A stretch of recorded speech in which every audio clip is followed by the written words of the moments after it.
Last വീഡിയോയിൽ നമ്മൾ cell വാളിൻ്റെ അതുപോലെ പ്ലാസ്മ മെംബ്രെയിൻ്റെ ഒക്കെ പെർമിയബിലിറ്റിയാണ് പറഞ്ഞത്.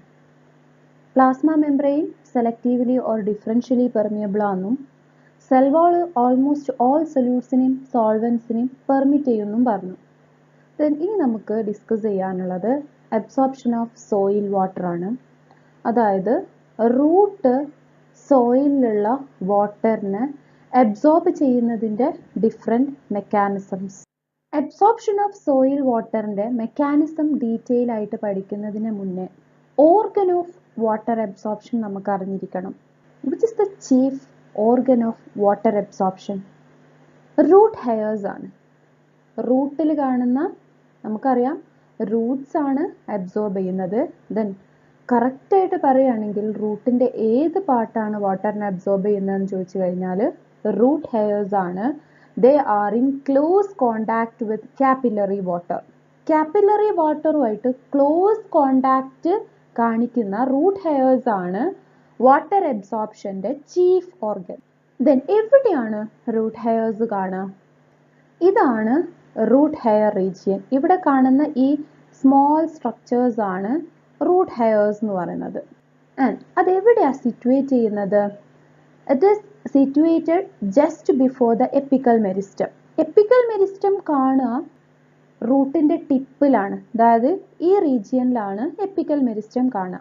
സോ എപ്പിക്കൽ മെരിസ്റ്റത്തിൻ്റെ മുകളിലായിട്ടാണ് റീജിയൻ ഓഫ് റൂട്ട് ഹെയർസ് കാണാൻ പറ്റുക. That area is usually characterized by the presence of root hairs, which increases the area of contact between the root surface and soil. എന്തിനു വേണ്ടിയിട്ടാ മേജറായിട്ട് വാട്ടർ അബ്സോർപ്ഷൻ നടക്കുന്ന റീജിയനിൽ ഇങ്ങനത്തെ small root hair structures root produce ചെയ്തതെന്ന് ചോദിച്ചു കഴിഞ്ഞാൽ absorption area അല്ലെങ്കിൽ അബ്സോർപ്ഷൻ്റെ surface area കൂട്ടാൻ വേണ്ടിയാണ്. ഈ ഒരു റീജിയനിൽ റൂട്ട് ഹെയർസ് ഉണ്ടായിരുന്നില്ലെങ്കിൽ ഈ ഒരു സർഫസിന് മാത്രമാണ് എന്ത് ചെയ്യുക അബ്സോർപ്ഷൻ പോസിബിൾ ആവുക. പക്ഷേ ഈ ഒരു റീജിയനിന്ന് കുറേ ഔട്ട് ഗ്രോത്ത്സ് ഇങ്ങനെ പ്രൊഡ്യൂസ് ചെയ്യുന്നത് വഴി ഈ ഒരു ഔട്ട് ഗ്രോത്തിന് എന്ത് ചെയ്യാൻ പറ്റും? മാക്സിമം വാട്ടർ അബ്സോർബ് ചെയ്യാൻ പറ്റും. സോ റൂട്ട് ഹെയർസ് പ്രൊഡ്യൂസ് ചെയ്തിട്ടുള്ളത് അബ്സോർപ്ഷൻ ഏരിയ ഇൻക്രീസ് ചെയ്യാൻ വേണ്ടിയിട്ടാണ്. Number of root hairs varies from species to species. അതായത് റൂട്ട് ഹെയർസ് എല്ലാ പ്ലാന്റ്സിലും ഒരുപോലെയല്ല.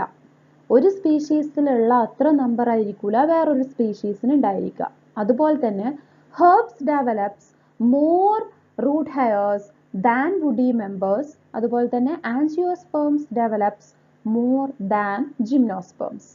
സോ ഓരോന്നിലും റൂട്ട് ഹെയർസിൻ്റെ നമ്പർ ഡിഫറെൻ്റ് ആണ്. Then what is root hairs? They are unicellular and tubular outgrowth of outer wall of epiblema or epidermis. Root epidermis എന്നുള്ള outgrowth ആണ്. Root epidermis എന്നുള്ള ഔട്ട് ഗ്രോത്ത് ആണ്. ട്യൂബുലാർ ആണ്. അതുപോലെ തന്നെ യൂണിസെല്ലുലാർ. അല്ലെങ്കിൽ നമുക്ക് എങ്ങനെ പറയാം? It is an extension from the root epidermis. റൂട്ടിൻ്റെ എപ്പിഡെർമിസ് എന്ന് ഫോം ചെയ്യുന്ന ഒരു എക്സ്റ്റൻഷൻ ആണ്. And they are thin walled. Their cell wall and plasma membranes are freely permeable to water. Cell wallum plasma membraneum freely permeable ആണ്, thin walled ആണ്, tubular ആണ്, unicellular ആണ്, epidermis എന്നുള്ള extensionum ആണ്. Cell wall of root hairs has two layers. Outer layer is made up of pectin and inner layer with cellulose. Cell wall of root hairs are permeable to both solutes and solvents. നമ്മൾ നേരത്തെ പറഞ്ഞു root ഹെയറിൻ്റെ cell വാളും plasma മെംബ്രെയിനും freely permeable to water ആണ്. Then root ഹെയറിൻ്റെ cell wall സൊല്യൂട്ട്സിനും അതുപോലെ തന്നെ സോൾവൻസിനും ഫ്രീലി പെർമിയബിൾ ആണ്. And this cell wall encloses plasma membrane and a thin layer of cytoplasm. So നമുക്ക് ഔട്ടർ മോസ്റ്റ് ആയിട്ട് എന്ത് കാണാൻ പറ്റും? ഒരു സെൽ വാൾ കാണാൻ പറ്റും. ദെൻ സെൽ വാളിൻ്റെ ഉള്ളിലായിട്ട് റൂട്ട് ഹെയറിന് പ്ലാസ്മ മെംബ്രെയിൻ ഉണ്ടായിരിക്കും. ദെൻ പ്ലാസ്മ മെംബ്രെയിൻ്റെ ഉള്ളിലായിട്ട് ഇത് a thin layer of cytoplasm enclose ചെയ്തിരിക്കും. ഇതാ നമുക്ക് ഈ പിക്ചറിൽ കാണാൻ പറ്റും. ഈ ഡോട്ട്സ് ഇട്ട് മാർക്ക് ചെയ്തതാണ് thin layer of cytoplasm. Cytoplasm encloses a large central vacuole and a nucleus seen at the base. So, ഇതിലുള്ള vacuole, large central vacuole ആണ് ഈ കാണുന്ന space. Then, a nucleus is present at the basal region of the root hair. ഇവിടെ കാണാൻ പറ്റുന്നുണ്ട്, mark ചെയ്തിട്ടുണ്ട്. So, root hairsന് എന്തൊക്കെ പാർട്ടാ ഉള്ളത്? outermost ആയിട്ട് ഒരു cell wall ഉണ്ട്, അതിൻ്റെ ഉള്ളിൽ plasma membrane ഉണ്ട്, then a thin layer of cytoplasm. Then ഈ cytoplasmത്തിന്റെ ഉള്ളിൽ ഒരു vacuole ഉണ്ട്, a large central vacuole and also a nucleus at the basal region. Then നമ്മൾ ഓൾറെഡി പറഞ്ഞിട്ടുണ്ട് റൂട്ട് ഹെയർ എന്ന് പറഞ്ഞത് ഒരു യൂണിസെല്ലുലാർ ആണ്. ആ യൂണിസെല്ലുലാർ ആണ് എന്നുള്ളത് നമുക്ക് ഈ ഒരു പിക്ചറിന് ക്ലിയർ ആയിട്ട് മനസ്സിലാവും. Factors affecting water absorption. മെയിനായിട്ട് നമ്മൾ 4 ഫാക്ടേഴ്സ് ആണ് ഇവിടെ ഡിസ്കസ് ചെയ്യുന്നത്. First one, availability of soil water. Easily available soil water to rooters capillary water. നമ്മൾ പറഞ്ഞു root hairs very close to capillary water ആയിരിക്കും. അതുകൊണ്ട് തന്നെ ഈസിലി അവൈലബിൾ ആയിട്ടുള്ള വാട്ടർ ഫോർ റൂട്ട് എന്ന് പറഞ്ഞത് it is capillary water. When soil water is below the permanent wilting percentage it will adversely affect the absorption. സോയിലിലെ water below permanent wilting percentage ആണെങ്കിൽ absorption അത് negatively affect ചെയ്യും. Then രണ്ടാമത്തെ factor temperature of the soil. ഒരു optimum temperature for normal absorption of water is 20 to 30 degree Celsius. Low temperature ആയിരിക്കുന്ന സമയത്ത് soil solution become more viscous ആയിരിക്കും. So protoplast less permeable ആയിരിക്കും, root growth retarded ആയിരിക്കും. So വാട്ടറിൻ്റെ absorption കുറവായിരിക്കും. So low ടെമ്പറേച്ചറിൽ water absorption കുറവായിരിക്കും. അതുപോലെ തന്നെ ടെമ്പറേച്ചർ കൂടിക്കഴിഞ്ഞാലും വാട്ടറിൻ്റെ അബ്സോർപ്ഷൻ കുറവായിരിക്കും. സോ മാക്സിമം വാട്ടർ അബ്സോർപ്ഷൻ നടക്കുക 20 to 30 ഡിഗ്രി സെൽഷ്യസ് ആണ്. ആ ഒരു ടെമ്പറേച്ചർ ആണ് optimum temperature for maximum water absorption എന്ന് പറഞ്ഞിട്ടുള്ളത്. Then concentration of soil solution. Soil solution hypertonic ആണെങ്കിൽ എക്സോസ്മോസിസ് ആണ് നടക്കുക.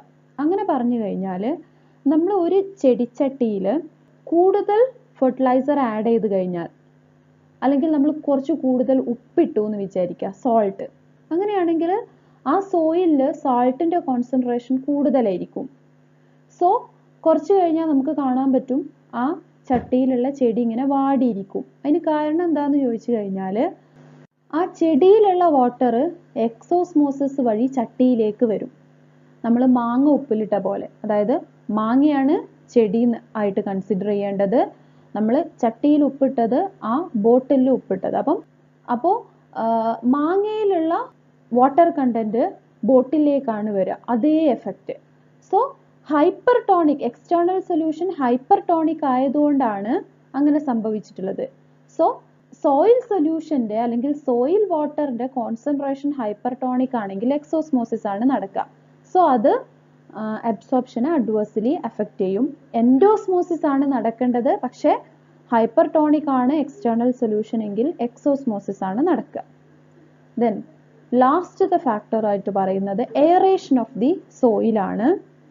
പുവർലി എയറേറ്റഡ് ആയിട്ടുള്ള സോയിലിൽ വാട്ടർ അബ്സോർപ്ഷൻ കുറവായിരിക്കും. കാരണം എന്താണെന്ന് വെച്ച് കഴിഞ്ഞാൽ റൂട്ട്സ് റെസ്പിറേഷൻ്റെ ഫലമായിട്ട് റിലീസ് ചെയ്യുന്ന കാർബൺ ഡയോക്സൈഡ് റൂട്ടിന് ചുറ്റും ഉണ്ടാവും. സോ ഈ കാർബൺ ഡയോക്സൈഡ് വാട്ടറിൻ്റെ അബ്സോർപ്ഷനെ ഇൻഹിബിറ്റ് ചെയ്യും. So increased concentration of carbon dioxide inhibits absorption, hence poorly aerated soil retards absorption of water. Reason clear ആണല്ലോ. പുവർലി എയറേറ്റഡ് സോയിൽ ആവുമ്പോൾ റെസ്പിറേഷൻ്റെ ഫലമായിട്ട് റിലീസ് ചെയ്യുന്ന കാർബൺ ഡയോക്സൈഡ് സോയിൽ നിന്ന് അറ്റ്മോസ്ഫിയറിലേക്ക് എസ്കേപ്പ് ചെയ്യില്ല. സോ ഈ കാർബൺ ഡയോക്സൈഡിൻ്റെ കോൺസെൻട്രേഷൻ മൂലം വാട്ടറിൻ്റെ അബ്സോർപ്ഷൻ കുറയും.